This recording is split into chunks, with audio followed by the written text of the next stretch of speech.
Dia kena makan tu juga. Dia punya rasa karamel, rasa lemak-lemak masin dia, rasa kacang macadamia dia.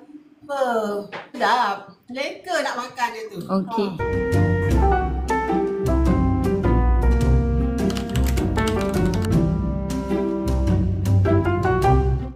Sekarang saya akan tunjuk kat you all cara nak buat popcorn caramel, tidak keras tapi rangup, sedap dimakan. Okey. Inilah tengok. Baik. Tapi saya tak ada macadamia. Macadamia saya selalu cepat habis. Sebab macadamia sedap. Yelah. Teacher pun buat granola lagi kan. Tu yang habis semua tu. Ni saya tunjukkan. Dia tak macam popcorn biasa. Macam Garrett tu dia melekat-lekat.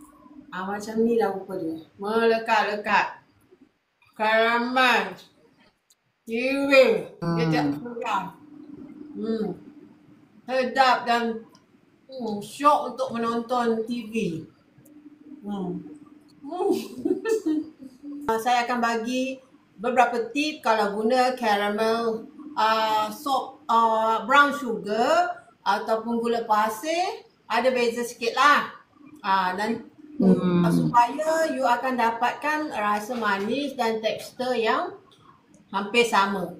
Saya nak bagi tahu pagi tadi kita bercerita tentang gula dalam baking ataupun kek. Tak suka manis, boleh ke kita ganti gula dengan benda lain? Ni saya nak tunjuk. Kalau tanpa gula, dia tak akan rangup. Macam ni, tak akan rangup. Tapi you kena ingat satu bahan.